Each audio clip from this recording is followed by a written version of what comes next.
Hello everyone, स्वागत है आप सबका स्टडीपीडिया के यूट्यूब चैनल पर। तो आज हम अब क्लास 10th की केमिस्ट्री की सीरीज़ को लेकर आ चुके हैं, जहाँ इससे पहले हमने क्लास 9 को फिनिश कर लिया है केमिस्ट्री को। ठीक है, इसके बाद हम जस्ट पैरेलल स्टडी कर रहे हैं, क्योंकि तो हमने किसको स्टार्ट किया, 10th की केमिस्ट्री को स्टार्ट किया, और जैसे ही ये खत्म होगा we will jump on to the bio of class 9th and 10th। ठीक है, 9th और 10th की बायो को फिनिश करेंगे, और इस तरीके से क्या करेंगे, हम सारे अपने क्लास 9th और 10th के साइंस को मतलब ख़त्म कर लेंगे इजीली। क्योंकि 9th और 10th की जो साइंस की बुक्स हैं एनसीईआरटीज़, अगर आप उनको रिलीजियसली फॉलो कर लेते हो सही तरीके से, तो आप 70 to 80% स्कोर सेफली अपना मतलब सिक्योर कर पाओगे। ठीक है, तो ये इंपॉर्टेंट है कि आप 9th एंड 10th को गो थ्रू करो, और उसको लाइन बाय लाइन पढ़ना बहुत ज़्यादा इंपॉर्टेंट है। ठीक है, रीड बिटवीन द लाइन्स आपने बहुत बार सुना होगा। तो हम यहाँ पे इस सीरीज में उसी चीज़ को डिकोड करते हैं कि आपको एनसीईआरटी किसी भी बुक की हो, हमने ज्योग्राफी की भी सीरीज स्टार्ट कर रखी है और अभी साइंस चल रही है। ठीक है, अगर आप सपोर्ट दिखाओगे तो हम आगे और भी सब्जेक्ट्स की सीरीज इसी तरीके से लेके आते रहेंगे। आपके सामने PYQs की भी एनालिसिस कुछ दिन में आने वाली है। बस आपको क्या करना है, हमें सब्सक्राइब करना है, कमेंट करो, लाइक करो, ये करते रहो आप, ताकि हमें भी मोटिवेशन फील हो कि हाँ आई मीन कि आप इंटरेस्ट शो कर रहे हो। वरना ऐसे ही मज़ा नहीं आता फिर अकेले वीडियो बनाने में और अपलोड करते रहने में। जब तक व्यूज़ लाइक्स नहीं आते तो मोटिवेशन नहीं मिलता। ठीक है, तो मेक श्योर कि आप ये सब चीज़ें अपने तरफ से भी कंट्रीब्यूट करो, और ये कंट्रीब्यूशन टू वे रहे, ताकि हम दोनों म्यूचुअली एक दूसरे को बेनिफिट कर पाए और मोटिवेट कर पाए। क्योंकि ये प्रिपरेशन वरना आपकी लंबी खिंच जाएगी और वही पंचवर्षीय योजना हो जाती है। तो आपको ईजिली जितनी जल्दी से जल्दी आपको इस सीरीज से निकलना है, इस साइकिल से निकलना है, तो मेक श्योर कि आप कि स्मार्ट स्टडी करो। ठीक है, और यहाँ पे हम उसी चीज़ पे फोकस करते हैं। We are trying our best to provide you the best content, कि आपको बुक में से क्या पढ़ने की ज़रूरत है, क्या पढ़ने की ज़रूरत नहीं है। तो ये सही और गलत का फैसला आपको नहीं करके हम आपके लिए करके देते हैं, कि आपको सही और गलत की पहचान यहाँ पे हो जाए, और आप सिर्फ पढ़ने पे ध्यान दो and then go with your contents. ठीक है, तो अब बिना टाइम ज़्यादा वेस्ट किए हम चलते हैं मतलब अपने चैप्टर की ओर। तो ये सबसे पहला हमारा चैप्टर है chemical reactions and equations. Class 9th की जो बुक थी, वहाँ पे हमने मैटर्स को समझा था, सॉल्यूशन, सस्पेंशन, कोलोइड को समझा। देन वहाँ पे हमने अदर कुछ सब्सटेंसेस के बारे में समझा था, बहुत कुछ, एटम्स, प्रोटॉन्स, इलेक्ट्रॉन्स, न्यूट्रॉन्स, ये सब समझा था। अब यहाँ पे इसमें हम इस बुक के फर्स्ट चैप्टर में हम पढ़ेंगे। हाँ, ये क्लास 9th की एनसीईआरटी है, याद रखना आप लोग, साइंस की, जिसका पहला चैप्टर केमिस्ट्री का है, केमिकल रिएक्शंस एंड इक्वेशंस। तो यहाँ पे हम केमिकल इक्वेशंस के बारे में समझेंगे और केमिकल रिएक्शंस के बारे में समझेंगे। तो यहाँ पे हमारा इस पे फोकस रहेगा। तो यहाँ जब ये चैप्टर स्टार्ट होता है, तो सबसे पहले यहाँ पे एक क्वेश्चन आपसे किया जा रहा है। ठीक है, कि we have already learn about physical and chemical change of matter in our previous class. यहाँ कहा जा रहा है कि अपने प्रीवियस क्लास में हम ऑलरेडी पढ़ चुके हैं फिजिकल चेंज क्या होता है एंड केमिकल चेंज क्या होता है, जो कि मैंने आपको पढ़ाया था is matter around the pure. जो चैप्टर था उसमें हमने physical change and chemical change दोनों को पढ़ा था, और बहुत सारे उसके एग्जांपल्स भी देखे थे। ठीक है, बताया जा रहा है कि whenever a chemical change occurs we can say that a chemical reaction has taken place. कहा जा रहा है कि जब भी कोई केमिकल चेंज होता है तब हम कहते हैं कि केमिकल रिएक्शन हुआ है। तो इसके एग्जाम्पल हमने जो 9th में देखे थे, एक बार हम फिर से यहाँ पे देखते हैं, जो कि यहाँ पे फिजिकल एंड केमिकल चेंज के बारे में डिस्कस किया गया था। कि the properties that can be observe, ठीक है, यहाँ से आता है, interconversion of states is a physical change. जो state of change of matter होता है वो क्या फिजिकल चेंज है, बिकॉज इसमें कोई केमिकल कॉम्पोजिशन का चेंज नहीं हो रहा है, उसमें उनका फिजिकल स्ट्रक्चर चेंज हो रहा है। जैसे आइस से वाटर, वाटर से वाटर पेपर, ये सारे डिफरेंट दिखते हैं पर उनकी फिजिकल प्रॉपर्टीज सेम है। केमिकल फिजिकली डिफरेंट है, I mean sorry, and chemical properties उनकी सेम है। यानी केमिकल चेंज कोई नहीं हुआ, यानी उसमें केमिकल चेंज नहीं, वो फिजिकल चेंज था। ठीक है, both water and cooking oil are liquid but their chemical characteristics are different. यहाँ पे केमिकल चेंज आपको समझ में आएगा कि वाटर और कुकिंग ऑयल दोनों ही क्या है, लिक्विड है, पर दोनों की प्रॉपर्टीज में जमीन आसमान का अंतर है। तो इस तरीके से यहाँ डिफ्रेंशिएट किया गया था, और फिर कुछ एग्जाम्पल्स दिए गए हैं, जैसे बर्निंग क्या है, केमिकल चेंज है। और यहाँ पे एक और एग्जांपल आपको ध्यान रखना है कि जैसे हमारा यहाँ पे during the burning of candle, जब कैंडल हमारा बर्न होता है, यहाँ कहा जाता है, तो दोनों बोथ फिजिकल और केमिकल चेंज दोनों ही टेक प्लेस करते हैं। तो आपको ये चीज़ यहाँ पे ध्यान रखनी है। सॉरी, अब यहाँ पे कुछ एग्जांपल्स आपके बुक में दिए गए हैं, जिस पे आप ध्यान दे लेंगे। कटिंग ऑफ ट्री क्या है, फिजिकल चेंज है। मेल्टिंग ऑफ बटर, पैन में जो बटर मेल्ट होता है वही फिजिकल चेंज है। अलमीरा में जो रस्ट लग जाते हैं वो क्या है, केमिकल चेंज। वाटर जो बॉयल होकर स्टीम बन रहा हो, जो हमने यहाँ पे देखा था कि वाटर वेपर में कन्वर्ट हो रहा है, तो ये क्या है, फिजिकल चेंज है। ठीक है, यहाँ पीसी का मतलब फिजिकल चेंज है, सीसी का मतलब केमिकल चेंज है। ठीक है, उसके बाद इलेक्ट्रिक करंट जब वाटर से पास करता है तो वाटर ब्रेक कर देता है हाइड्रोजन एंड ऑक्सीजन गैस। अब यहाँ देखो दोस्तों, यहाँ पे हाइड्रोजन और ऑक्सीजन गैस दोनों ब्रेक डाउन हो गए, वाटर के जो कंपोनेंट होते हैं H2O, ये दोनों जब इलेक्ट्रिसिटी पास करा है हमने तो ये H2 प्लस O2। तो आप यहाँ देख सकते हैं केमिकल चेंज हुआ है, यहाँ पे फिजिकल चेंज भी हुआ और यहाँ पे केमिकल चेंज हुआ, क्योंकि यहाँ पे केमिकल ये ब्रेक डाउन हो गया अपने टू कॉन्स्टिट्यूएंट एलिमेंट्स में, यानी यहाँ पे क्या है, केमिकल चेंज हो रहा है। कॉमन सॉल्ट डिजोल्व करते हैं वाटर में। ऐसे ही कुछ एग्जांपल्स हैं, आप एक बार इसका स्क्रीनशॉट ले लेना और एक बार पढ़ लेना आप अपने साइड से, ठीक है। हम इसको आगे अब फर्दर बढ़ते हैं और देखते हैं कि आगे क्या कहा जा रहा है इस चैप्टर में। फर्दर आपके सामने यहाँ पे एक एग्जांपल है जो कहा जा रहा है कि burning of a magnesium ribbon in air and collection of magnesium oxide on watch glass. ठीक है, यहाँ केमिकल रिएक्शन परफॉर्म किया जा रहा है जहाँ पे मैग्नीशियम रिबन को क्या किया जा रहा है, बर्न किया जा रहा है, ठीक है। और इस वॉच ग्लास में जो भी चीज़ इकट्ठा हो रहा है यहाँ पे इस प्लेट पे, इसको हम क्या करेंगे, ऑब्जर्व करेंगे कि क्या हुआ क्या नहीं। तो यहाँ पे देखते हैं कि यहाँ पे हमें क्या मिलता है, जब मैग्नीशियम रिबन को बर्न करते हैं हम तो हमें मिलता है मैग्नीशियम ऑक्साइड यानी MgO। आपको ये चीज़ ध्यान में रखनी है कि हमें क्या मिला, मैग्नीशियम ऑक्साइड यहाँ पे मिला। ठीक है, एक्टिविटी हमने परफॉर्म किया। अब इसके रिजल्ट्स के बारे में हम देखते हैं क्या है। क्या कहा जा रहा है कि यू मस्ट हैव ऑब्जर्व, ये जो एक्टिविटी हमने परफॉर्म किया उसके बाद वहाँ उस एक्टिविटी से हमने क्या सीखा, तो बताया जा रहा है कि मैग्नीशियम रिबन जो है वो डैजलिंग वाइट फ्लेम के साथ जलता है। यानी जब मैग्नीशियम रिबन को हम जलाते हैं तो वहाँ पे वाइट फ्लेम आता है, जैसे कैसे कोई बल्ब जल रहा है उस तरीके से डैजलिंग बहुत ब्राइट वाइट फ्लेम हमें देखने को मिलता है जब हम मैग्नीशियम रिबन को क्या करते हैं, बर्न करते हैं। तो ये चीज़ें यहाँ पे कही जा रही है, ठीक है। And changes into water white powder, ठीक है। और जब ये मैग्नीशियम रिबन का जो प्रेसिपिटेट आता है उसका भी कलर क्या होता है, वाइट पाउडर ही होता है। तो ये चीज़ें यहाँ पे बताई जा रही है कि किस तरीके से मैग्नीशियम रिबन बर्न करता है और किस तरीके से वाइट पाउडर प्रोवाइड करता है, ठीक है। अब ये जो पाउडर है यही होता है मैग्नीशियम ऑक्साइड, जो कि हम यहाँ पे देख सकते हैं। हाँ, अगर आप यहाँ पे देखोगे तो यहाँ पे क्या है, मैग्नीशियम रिबन को बर्न किया गया और यहाँ पे नीचे एक प्रेसिपिटेट हमें मिला जो कि यहाँ दिखाया जा रहा है, ये क्या है, मैग्नीशियम ऑक्साइड हमें यहाँ पे मिल रहा है, ठीक है। यही चीज़, अब इसका कलर बस आपको ध्यान रखना है कि इस मैग्नीशियम ऑक्साइड का कलर कैसा होता है, ये वाइट कलर का होता है ये मैग्नीशियम ऑक्साइड। और यहाँ पे जो ये जल रहा है इसके फ्लेम का कलर भी क्या होता है, वाइट ही होता है। फ्लेम का कलर किस टाइप का होता है, अगर आप ध्यान दोगे तो इसका भी कलर वाइट ही होता है, ठीक है। तो ये चीज़ें यहाँ पे बताई गई है इस एक्टिविटी में, ठीक है। अब हम आगे बढ़ते हैं।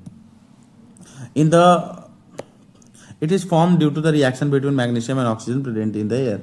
ये कैसे फॉर्म होता है, तो मैग्नीशियम और ऑक्सीजन जो एयर में प्रेजेंट है इनके रिएक्शन के वजह से मैग्नीशियम ऑक्साइड फॉर्म होता है।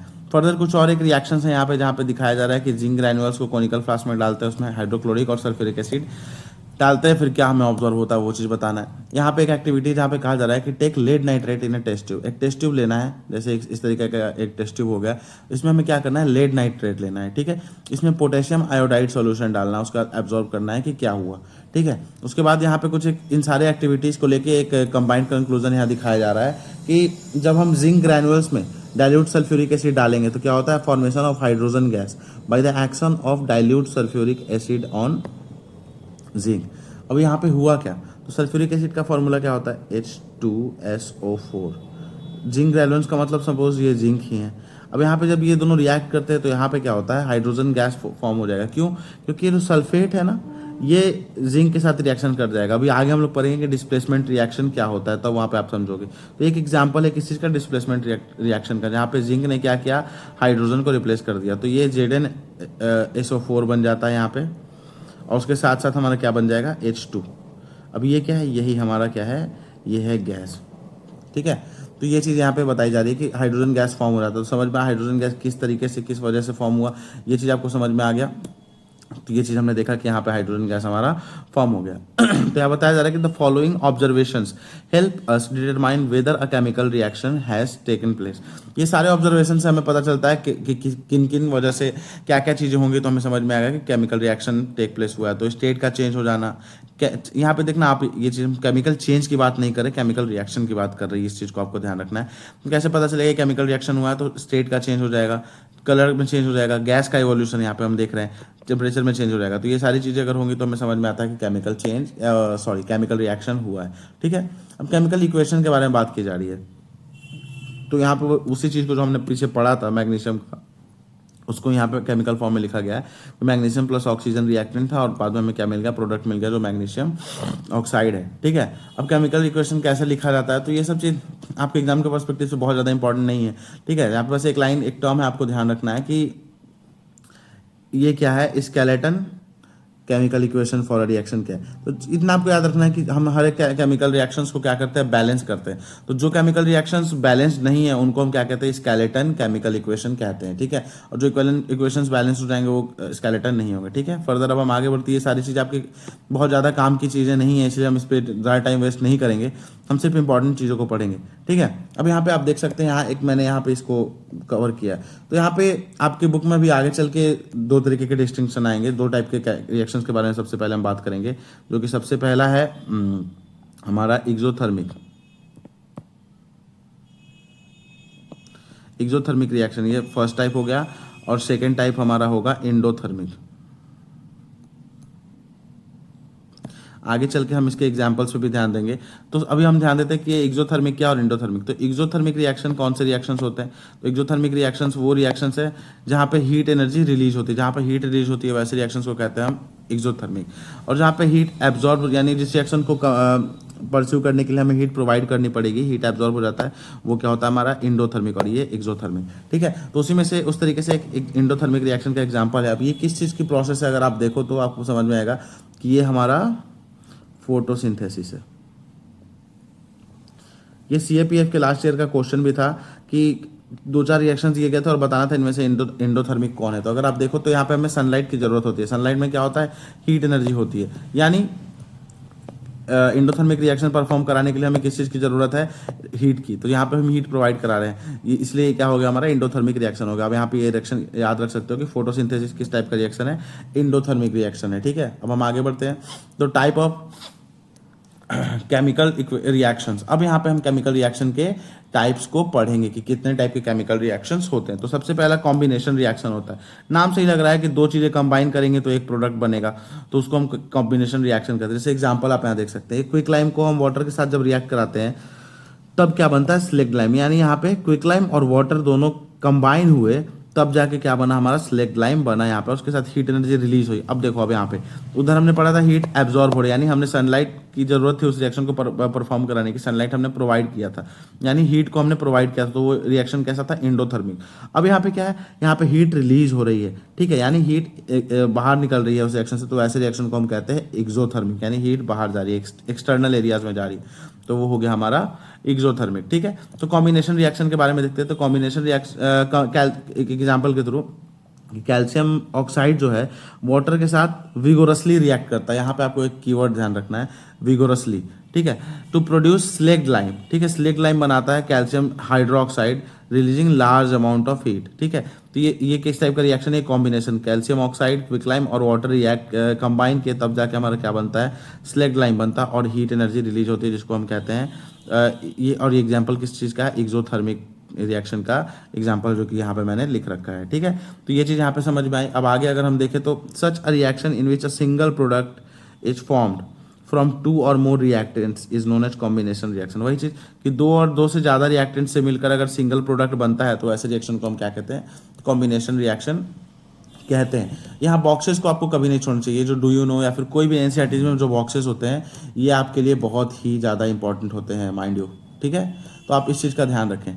आगे देखते हैं, a solution of slaked lime produced. अब यहाँ पे थोड़ा व्हाइट वॉशिंग के लिए यूज होता है, ये बताया जा रहा है कि स्लेक्ट लाइम जो कैल्शियम हाइड्रोक्साइड हमारा प्रोड्यूस होता है, इसका यूज किस चीज़ में करते हैं, तो घर में जो चूना से पेंट कर किया जाता था पहले के ज़माने में, जो मिट्टी के घर होते थे वहाँ पे व्हाइट वॉशिंग उसी को कहते हैं हम। ठीक है, तो वहाँ पे वो कौन सा केमिकल यूज़ करते थे हम, कैल्शियम हाइड्रोक्साइड। ठीक है, अब यहाँ बताया जा रहा है कि जब वो व्हाइट वॉशिंग हो जाती है, जब दीवार पे हम वॉल्स पे हम अप्लाई कर देते हैं कैल्शियम हाइड्रोक्साइड, उसके बाद क्या होता है, जो इन्वायरमेंट में हमारी कार्बन डाइऑक्साइड प्रेजेंट है उसके साथ वो रिएक्ट करते हैं स्लोली 2 से 3 दिन में। ठीक है, जिससे एक thin layer of calcium carbonate बन जाती है। आप देखते होंगे कि गाँव घर में जब वॉल्स पे पेंटिंग की जाती थी, जब वॉल्स को हम पेंट करते थे लाइम से, जो हमारा कैल्शियम हाइड्रोक्साइड जिसको हम गांव में चूना के नाम से भी जानते हैं, तो उससे जब पेंट करते थे तो उसके 2-3 दिन बाद ना उस दीवार पे थोड़ी शाइनिंग आ जाती थी, उन वॉल्स पे थोड़ी शाइनिंग हमें देखने को मिलती थी। अब ये शाइनिंग किस चीज़ की हुआ करती थी, तो वो शाइनिंग किसकी थी, ये कैल्शियम कार्बोनेट की थी।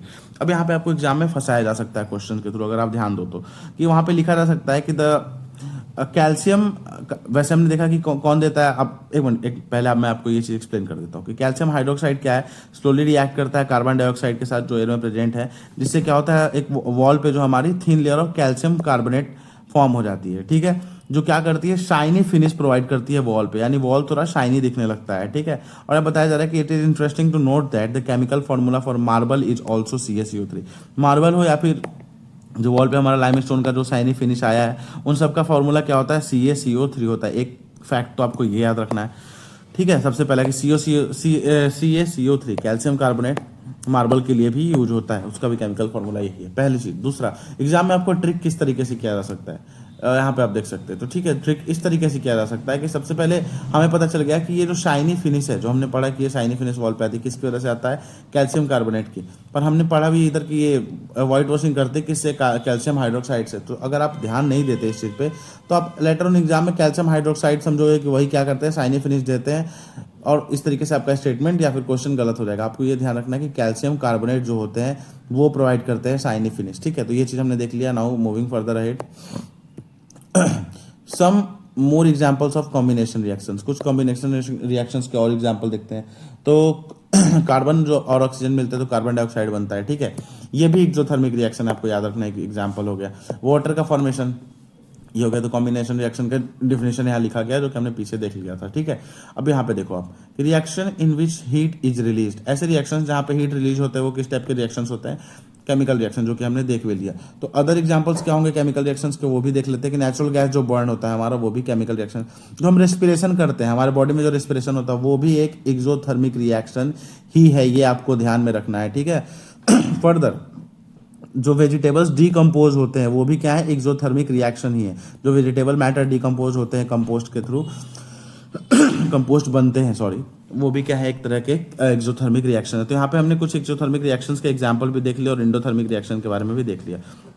अब हम चलते हैं अपने सेकेंड टाइप ऑफ रिएक्शन पे, जो कि है हमारा डीकम्पोजिशन रिएक्शन। अब ये क्या है, ये कॉम्बिनेशन का बिल्कुल अपोजिट होता है। कॉम्बिनेशन में क्या करते थे, ये दो रिएक्टेंट मिलते थे तो एक प्रोडक्ट बनता था। यहाँ पे क्या होगा, जो एक प्रोडक्ट है, एक ये दो भाग में टूट जाएगा, दो पार्ट्स में डिवाइड हो जाएगा। यानी इधर दो मिलकर एक बनाते थे, इधर एक टूट के दो बन जाएगा। यही हमारा डीकम्पोजिशन, नाम से लग रहा है डीकम्पोज। डीकम्पोज यानी उस चीज़ को ब्रेक डाउन करना, किसी भी चीज़ को, ठीक है। यहाँ पे फेयर सल्फेट क्रिस्टल का एग्जाम्पल लिया गया है कि जब हम फेयर सल्फेट क्रिस्टल को बॉइलिंग ट्यूब में लेते हैं, ठीक है, और उसको बॉयल करते हैं, तो जो कलर है फेरस सल्फेट का वो क्या होता है, चेंज हो जाता है। तो हमें ये समझना है कि वो कलर कैसे चेंज हुआ और कलर क्या है। तो green colour of the ferrous sulphate crystal है चेंज। तो यहाँ पे आपको दो फैक्ट यहाँ से आपको ध्यान में रखना है कि सबसे पहला कि फेरस सल्फेट क्रिस्टल का कलर क्या होता है, तो वो होता है ग्रीन, ठीक है। और डिकम्पोजिशन रिएक्शन में उसका कलर चेंज हो जाता है। तो इस तरीके से दो ऑप्शंस आपके लिए बन सकते हैं। तो हमने देख लिया कि फेरस सल्फेट क्रिस्टल किस तरीके से डीकम्पोज होता है। तो आखिरकार वो होता क्या है, ऐसा क्या होता है उन्हें बॉयल करने पे कि उनका कलर चेंज होता है, हो जाता है क्रिस्टल्स का। तो यहाँ पे हम देख सकते हैं, अगर ये रिएक्शन पे हम ध्यान दें, तो जब हम बॉयल करते हैं तो फेरस सल्फेट को जब हम हीट करते हैं तो क्या होता है, ब्रेक डाउन होता है किस चीज़ में, ferric oxide, sulphur dioxide and sulphur trioxide. इन तीन प्रोडक्ट्स में क्या होता है, वो ब्रेक डाउन कर जाता है। तो फेरस सल्फेट का कलर ग्रीन था, पर अब जब हमने इसको हीट किया तो फेरस सल्फेट तो यहाँ पे बचा ही नहीं।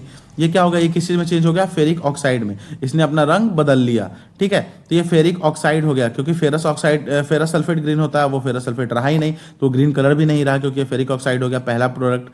दूसरा प्रोडक्ट सल्फर डाइऑक्साइड बन गया, ये गैस। और तीसरा प्रोडक्ट सल्फर ट्राइऑक्साइड, SO3। ये तीन प्रोडक्ट हमें किससे मिले, फेरस सल्फेट से। FeSO4 ब्रेक डाउन हो गया, यानी डीकम्पोज हो गया इन तीन प्रोडक्ट्स में, ठीक है। तो ये क्या हो गया, हमारा डीकम्पोजिशन रिएक्शन हो गया। नाम से हमें ये चीज समझ में आ जानी चाहिए थी, ठीक है। इन दिस रिएक्शन यहाँ बताया जा रहा है कि एक सिंगल रिएक्टेंट जो होता है ब्रेक डाउन करता है सिंपलर प्रोडक्ट्स प्रोवाइड करने के लिए, जिसको हम डीकम्पोजिशन रिएक्शन कहते हैं। अब ये क्या हुआ था उस रिएक्शन में, उसी को एक्सप्लेन किया। आप चाहो तो पढ़ सकते हो, बट मैंने शॉर्ट में यहाँ पे बता दिया, ठीक है। फर्दर बताया जा रहा है कि जो हमने पीछे रिएक्शन देखा था, एक मिनट, हाँ, जो एक मिनट, ठीक है। ये जो हमने रिएक्शन देखा था, कैल्शियम ऑक्साइड वाटर में मिला, कैल्शियम हाइड्रोक्साइड बना और फर्दर कार्बन डाइऑक्साइड के साथ मिलकर ये क्या बनाता है, CaCO3। ये हमारा कॉम्बिनेशन रिएक्शन था। अब हम देखते हैं डिकम्पोजिशन रिएक्शन में किसका एग्जांपल ये है कि डिकम्पोजिशन ऑफ कैल्शियम कार्बोनेट, जो कैल्शियम कार्बोनेट हमारा फॉर्म हुआ था, अगर इसको हम हीट करते हैं तो वो किस चीज़ में ब्रेक डाउन होता है, तो कैल्शियम ऑक्साइड, वो जो क्विक लाइम हमने स्टार्टिंग में पढ़ा था उसमें डिकम्पोज होता है, उसके साथ साथ कार्बन डाइऑक्साइड गैस भी रिलीज होती है। ठीक है, यहाँ पे आपको ध्यान रखने की बात ये है कि यहाँ पे कैल्शियम ऑक्साइड बनता है, कैल्शियम हाइड्रोक्साइड का फॉर्मेशन नहीं होता है। इस चीज़ को आपको ध्यान में रखना है कि ये प्रोडक्ट हमारा नहीं बनता है, हमारा प्रोडक्ट CaO बनता है, जो बहुत सबसे स्टार्टिंग में जो प्राइमरी रिएक्टेंट था हमारा वो फॉर्म हो जाता है। तो ये चीज़ हमें समझ में आ गई। यहाँ पे हम देख सकते हैं कि डिकम्पोज हो जाता है कैल्शियम कार्बोनेट, क्विकलाइम और कार्बन डाइऑक्साइड में। ठीक है, अनदर एग्जाम्पल अगर देखें तो लेड नाइट्रेट को जब हम हीट करते हैं तो क्या होता है, जब यहाँ पे एक लेड नाइट्रेट पाउडर का एग्जांपल लिया गया जहाँ पे हम लेड नाइट्रेट को हीट कर रहे हैं। ठीक है, जहाँ पे नाइट्रोजन डाइऑक्साइड नाइट्रोजन डाइऑक्साइड क्या हो रहा है, रिलीज हो रहा है। अभी नाइट्रोजन डाइऑक्साइड रिलीज होता है तो ब्राउन फ्यूम, यहाँ पे जैसा आप कलर देख सकते हो, यहाँ पे जो धुआं निकल रहा है किस कलर का है, ये है ब्राउन कलर का स्मोक यहाँ पे निकल रहा है। तो ये किस चीज़ का स्मोक होता है, तो ये स्मोक जो हमारा होता है ये नाइट्रोजन डाइऑक्साइड का होता है, आपको याद रखना है। ठीक है, और ये लेड नाइट्रेट पाउडर है। ठीक है, बताया जा रहा है कि जब हम इसको हीट करते हैं तो ये भी डिकम्पोज हो जाता है, और क्या इमिट होता है हमारा, इमिशन ऑफ ब्राउन फ्यूम्स। तो एग्जाम में आ सकता है कि जब हम लेड नाइट्रेट पाउडर को हीट करते हैं तो ब्राउन फ्यूम से इमिट करता है, तो कौन सा केमिकल है जो ब्राउन फ्यूम प्रोवाइड करता है, तो वो क्या है, नाइट्रोजन डाइऑक्साइड हमारा होता है जो ब्राउन फ्यूम छोड़ता है। ठीक है, अब इसी को रिएक्शन फॉर्म में दिया गया है कि लेड नाइट्रेट था, इसको हीट किए, लेड ऑक्साइड में ब्रेक डाउन कर गया, नाइट्रोजन ऑक्साइड डाइऑक्साइड में ब्रेक डाउन कर गया और ऑक्सीजन भी रिलीज हो गया, और इसी का कलर क्या होता है हमारे यहाँ पे, ब्राउन कलर होता है नाइट्रोजन डाइऑक्साइड का। ठीक है, ठीक, और कुछ और एक डिकम्पोजिशन रिएक्शन का एग्जांपल है आपके सामने जिसको हम अभी देखते हैं। सबसे पहला इलेक्ट्रोलिसिस, यानी वाटर में इलेक्ट्रोलिसिस करते हैं, वो भी डिकम्पोजिशन का एग्जांपल है। सेकंड, उसके बाद नेक्स्ट यहाँ पे एक रिएक्शन है सिल्वर क्लोराइड का। Silver chloride turns grey into sunlight to form silver metal. यहाँ पे सिल्वर क्लोराइड दिखाया जा रहा है कि एक बर्तन में सिल्वर क्लोराइड हमने रखा है। ठीक है, फिर यहाँ पे क्या आ रहा है, सनलाइट आ रहा है। सनलाइट जब इस पे आता है तो सिल्वर क्लोराइड का कलर चेंज हो जाता है और वो सिल्वर मेटल में कन्वर्ट हो जाता है। तो यहाँ पे क्या हुआ, यहाँ पे भी डिकम्पोजिशन रिएक्शन हुआ। जो व्हाइट कलर था सिल्वर क्लोराइड का वो किस में चेंज हो गया, ग्रे हो गया। कब, सनलाइट में, यानी जब हमने हीट प्रोवाइड किया सिल्वर क्लोराइड को तो वो ब्रेक डाउन हो गया सिल्वर और क्लोराइड, टू डिफरेंट एलिमेंट्स में। जहाँ पे ये जो ग्रे कलर है हमें सिल्वर का मेटल का दिखता है ग्रे कलर, और ये भी हमारा क्या हो गया, डिकम्पोज हो गया। यहाँ पे एक कंपाउंड था जो टू डिफरेंट प्रोडक्ट में ब्रेक डाउन कर गया सिंपलर फॉर्म में। तो ये एग्जांपल हो गया। फर्दर इसी से मिलता जुलता एक और रिएक्शन है सिल्वर ब्रोमाइड का। बिल्कुल सेम तरीके से यहाँ पे भी ये ब्रेक डाउन होता है सिल्वर एंड ब्रोमाइड में। अब इस रिएक्शन का इन दोनों रिएक्शंस का यूज किस चीज़ में होता है, यहाँ लिखा गया है। एक चीज़ ध्यान रखना, आप में से बहुत लोग कंफ्यूज करते हैं कि अबव रिएक्शंस सिल्वर क्लोराइड और सिल्वर ब्रोमाइड दोनों की बात की जा रही है। यहाँ पे अगर किसी एक की बात होती तो यहाँ पे उन्होंने लिखा होता अबव रिएक्शन, बट यहाँ पे क्या लिखा गया है, अबव रिएक्शंस, यानी ऊपर दिए गए ये वाले रिएक्शन और ये दोनों जो रिएक्शंस हैं ये क्या है, किस चीज़ में यूज होते हैं, एप्लीकेशन का क्या है, तो ब्लैक एंड व्हाइट फोटोग्राफी में ये यूज किया जाता है। ये आपको याद रखना है, ये आपके लिए एक इंपॉर्टेंट पॉइंट यहाँ पे है। फर्दर बताया जा रहा है कि रिएक्शन, जिस रिएक्शन में एनर्जी एब्जॉर्ब होती है वैसे रिएक्शन क्या होते हैं, इंडोथर्मिक रिएक्शन होते हैं। यहाँ पे अगर आप देख सकते हो कि यहाँ पे क्या है, इंडोथर्मिक रिएक्शन है। हमें एनर्जी देनी पड़ती है किसी चीज़ को तोड़ने में, और कॉम्बिनेशन रिएक्शन में एनर्जी रिलीज होती है। तो वो किस चीज़ का एग्जांपल हो जाता है, एक्सोथर्मिक रिएक्शन का। और जब तोड़ना है तो एनर्जी प्रोवाइड करनी पड़ती है, तो वो इंडोथर्मिक रिएक्शन यानी डिकम्पोजिशन रिएक्शन इंडोथर्मिक होता है। यहाँ पे एक और एग्जाम्पल इंडोथर्मिक रिएक्शन का, बैरियम हाइड्रोक्साइड जब रिएक्ट करता है अमोनियम क्लोरेट से तो भी क्या होता है, इंडोथर्मिक रिएक्शन टेक प्लेस करता है। तो कुछ एक एग्जांपल है जो आपके एग्जाम में पूछे जा सकते हैं। आपके सामने 4-5 ऑप्शंस दे देंगे, मान लो फोटोसिंथेसिस दिया रहेगा, ठीक है, फिर ये AgCl वाला आपके सामने ऑप्शन दिया रहेगा। तो उसके साथ साथ एक और इंडोथर्मिक रिएक्शन का एग्जांपल अगर आप मान लो तो ये, हाँ, बैरियम हाइड्रोक्साइड, और उसके साथ साथ अमोनियम क्लोराइड का ऑप्शन दिया रहेगा, और उसका थर्ड में आपका एक कोई भी एक्सोथर्मिक का ऑप्शन दे देगा और पूछ देगा कि which one among the following is not endothermic, या फिर कौन सा इसमें से एक्सोथर्मिक है। आपको इस तरीके से इन सभी के एग्जाम्पल्स याद रखने ही होंगे। तो इस तरीके से आप क्या कर सकते हैं, इंडोथर्मिक एक्सोथर्मिक में डिफ्रेंशिएट कर सकते हैं। अब जो हमारा ये थर्ड टाइप ऑफ रिएक्शन है, डिस्प्लेसमेंट रिएक्शंस। यहाँ पे क्या होता है, एक हाईली रिएक्टिव एलिमेंट दूसरे एलिमेंट को क्या करता है, रिप्लेस कर देता है। जैसे ये कॉपर सल्फेट सॉल्यूशन है हमारा और ये आयरन नेल है, ठीक है। तो जब हम आयरन नेल को कॉपर सल्फेट सॉल्यूशन में डिप करते हैं तो क्या होता है, ये आयरन को कॉपर रिप्लेस कर देता है क्योंकि कॉपर इससे ज़्यादा रिएक्टिव है, यानी यहाँ पे एक साइड डिस्प्लेस हो गया आयरन नेल और कॉपर सल्फेट, तो इस तरीके से डिस्प्लेसमेंट हो जाता है।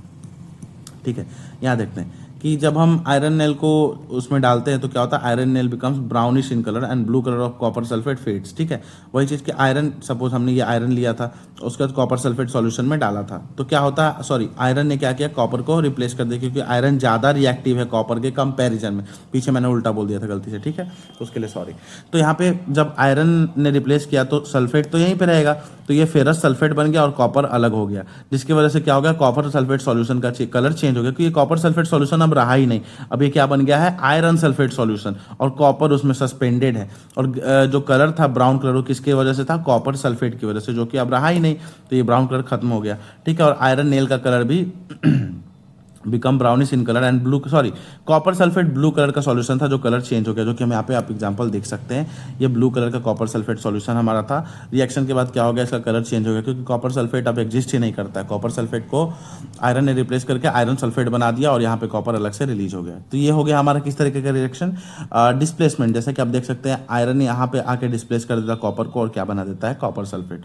तो ये हो गया हमारा डिस्प्लेसमेंट रिएक्शन।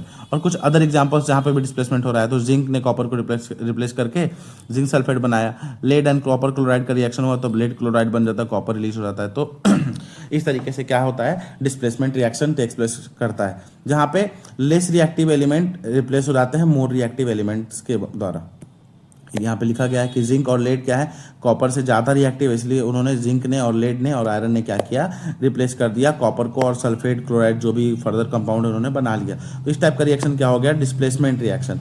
अब इसका एक और सब टाइप ही मान लो, एक नया टाइप है डबल डिस्प्लेसमेंट रिएक्शन। इसमें क्या होता है, आयंस का एक्सचेंज होता है। ठीक है, आयंस का चेंज होता है। यहाँ पे पीछे क्या हो रहा था, पूरा एलिमेंट एक दूसरे को क्या कर रहा था, रिप्लेस कर रहा था, पर यहाँ पे एलिमेंट नहीं, आयंस का डिस्प्लेसमेंट होता है। यहाँ पे आप देख सकते हो कि barium chloride, test tube containing sodium sulphate solution, test tube containing barium chloride solution. ठीक है, यहाँ पे क्या है, बैरियम क्लोराइड है जो कि यहाँ पे आप देख सकते हो, और यहाँ पे क्या है, सोडियम सल्फेट है। अब इन दोनों को हम मिलाते हैं तो क्या होता है, formation of barium sulphate and sodium chloride. ठीक है, यहाँ पे देख सकते हो कि barium chloride sodium sulphate, sulphate इसके साथ आ गया, क्लोराइड इसके साथ चला गया, आयंस का एक्सचेंज हो गया। यहाँ पे डबल डिस्प्लेसमेंट, यानी यहाँ दोनों में डिस्प्लेसमेंट हो रहा है। ऐसा नहीं कि एक किसी को रिप्लेस कर रहा है, इसके सल्फेट को बैरियम रिप्लेस कर दे रहा है, इसके क्लोराइड को सोडियम रिप्लेस कर दे रहा है, यानी यहाँ डबल डिस्प्लेसमेंट हो रहा है। उसके बाद व्हाइट प्रेसिपिटेट फॉर्म हो जाता है जो कि नीचे ये सस्पेंडेड रहता है। ठीक है, तो बताया जा रहा है कि a white substance which is insoluble in water is formed, this insoluble substance formed is known as precipitate.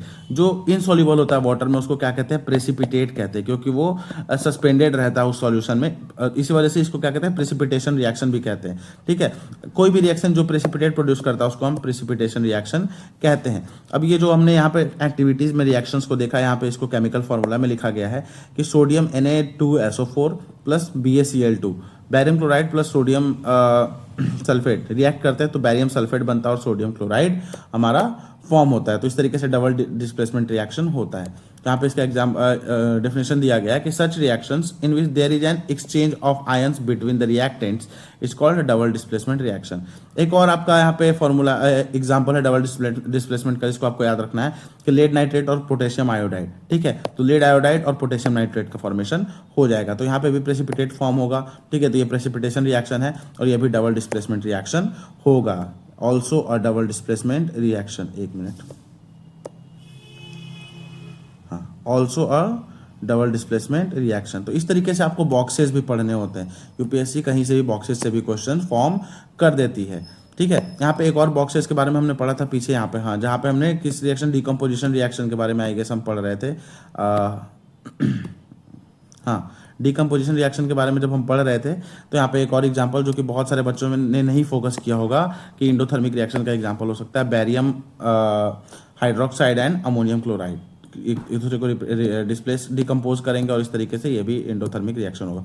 उसी तरीके से आगे चल के हमें एक और बॉक्स मिलता है जहाँ पे डबल डिस्प्लेसमेंट रिएक्शन की बात की गई है, जहाँ पे lead nitrate and potassium iodide पे डिस्कशन हुआ है। अब आगे चलते हैं, अगर आगे देखें हम तो ऑक्सीडेशन और रिडक्शन रिएक्शन है, जहाँ पे ऑक्सीडेशन और रिडक्शन एक साथ होते हैं। अगर कोई एक ऑब्जेक्ट ऑक्सीडाइज होता है तो दूसरा रिड्यूस होता है, यानी ये साइमल्टेनियस रिएक्शन है।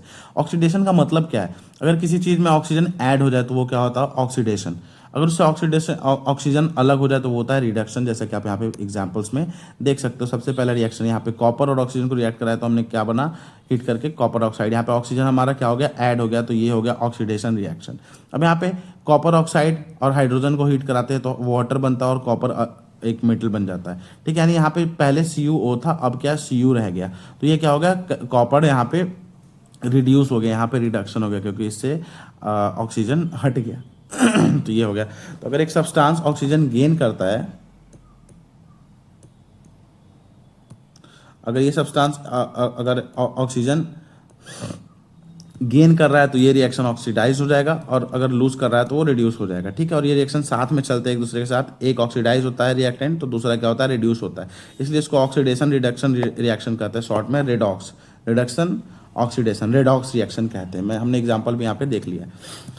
तो यहाँ पे कुछ एक रियल लाइफ एग्जांपल बताया जाएगा कि oxidation reactions in everyday life. अब कुछ एक रिएक्शंस ऐसे होते हैं जो हम अपने डे टू डे लाइफ में देख रहे होते हैं, तो इसके बारे में यहाँ पे डिस्कस किया जा रहा है कि हमारे एवरीडे लाइफ में हम कहाँ पे ऑक्सीडेशन रिडक्शन रिएक्शंस को ऑब्जर्व करते हैं। तो सबसे पहले कोरोजन के बारे में डिस्कस किया जा रहा है। तो कोरोजन होता क्या, अगर देखें तो when a metal is attacked by substances around it such by moisture acids extra, ये कोरोड कर जाते हैं, यानी इनकी क्वालिटी डिग्रेड कर जाती है। बाहर के जो इन्वायरमेंट में सब्सटेंसेस प्रेजेंट है, मॉइस्चर, एसिड, इनसे जब मेटल्स रिएक्ट करते हैं तो क्या करते हैं? कोरोड हो जाते हैं, और ऐसे रिएक्शन को प्रोसेस को हम कोरोजन कहते हैं, ठीक है। जैसे एग्जांपल बताया जा रहा है कि the black coating on silver, अगर सिल्वर को बहुत दिन तक बाहर खुला छोड़ दिया जाए तो उस पर ब्लैक कोटिंग हो जाती है, ठीक है, उस पर ब्लैक धब्बे पड़ने लग जाते हैं, तो वो किसकी वजह से होते हैं? कोरोजन, क्योंकि वो सिल्वर कोरोड हो रहा है। या फिर अगर कॉपर को हम बहुत टाइम तक बाहर छोड़ दें तो एक ग्रीनिश कलर की इस पर कोटिंग होने लगती है, ये भी किसका एग्जाम्पल है? कोरोजन का। तो आपको ये एग्जाम्पल्स याद रखने हैं। उसके बाद सेकेंड हमारा ऑक्सीडेशन का एक एग्जांपल देख सकते हैं हम, रैंसिडिटी। अब ये रैंसिडिटी क्या है? तो when fats and oils are oxidize, जब फैट और ऑयल्स ऑक्सीडाइज होते हैं तो वो रैंसिड हो जाते हैं, यानी उनकी स्मेल एंड टेस्ट में चेंज होता है, वो खराब हो जाता है। देखते नहीं हम कि बहुत टाइम तक अगर इन सब चीज़ों को बाहर छोड़ दो तो इसमें स्मेल आने लगते हैं, इनके टेस्ट खराब हो जाती है, तो वो क्या है? रैंसिडिटी हो जाती है, वो रैंसिड हो जाता है और उनका स्मेल और टेस्ट चेंज हो जाता है। Usually substances which prevent oxidation are added to foods containing fats and oils। तो हमें इससे बचने के लिए क्या करना पड़ता है? तो ऐसे सब्सटेंस हम ऐड करते हैं कि ऑक्सीडेशन हो ही ना, ऑक्सीडेशन नहीं होगा तो रैंसिडिटी नहीं होगी उन सब्सटेंस में। तो इसके लिए हम क्या करते हैं? जो तो फूड को एयर टाइट कंटेनर्स में रखते हैं तो स्लो डाउन ऑक्सीडेशन हो जाता है उससे ऑक्सीडेशन। जब एयर टाइट कंटेनर में रखेंगे ऑक्सीजन जाएगा ही नहीं तो रिएक्शन होगा ही नहीं, जिससे हमारा प्रोडक्ट क्या रहेगा? फ्रेश रहेगा लंबे समय तक। जैसे इसका एक एग्जांपल है कि जो चिप्स के पैकेट्स होते हैं उसमें हम क्या करते हैं? नाइट्रोजन भरते हैं ताकि वो ऑक्सीडाइज ना हो और उस तरीके से चिप्स लंबे समय तक पैकेट्स में सही तरीके से अवेलेबल रह पाए, हम उसको यूज़ लंबे समय तक कर पाए। तो ये सारे कुछ एग्जांपल्स से डिफरेंट टाइप ऑफ रिएक्शंस के केमिकल इक्वेशंस के बारे में हमने देखा, इन सब चीज़ों पर हमने डिस्कस किया। तो आपको क्या करना है? सारी एक्टिविटीज़ के कंक्लूजन्स को याद रखना, फिजिकल केमिकल चेंज याद रखना, कौन से फिजिकल चेंज है, कौन सी चेंज केमिकल है। फर्दर यहाँ पे हमने केमिकल रिएक्शंस के बारे में समझा, एंडोथर्मिक एक्सोथर्मिक को समझा कि कौन सा रिएक्शन एक्सोथर्मिक है, कौन सा रिएक्शन एंडोथर्मिक है। फर्दर केमिकल रिएक्शंस के एग्जाम टाइप्स देखे हमने, कॉम्बिनेशन रिएक्शंस क्या होता है, जहाँ पे हमें एक्सोथर्मिक रिएक्शंस के बारे में हमने पढ़ा और एग्जाम्पल्स देखे हमने एक्सोथर्मिक रिएक्शंस के। ये सारे क्या है? एक्सोथर्मिक रिएक्शंस ही है।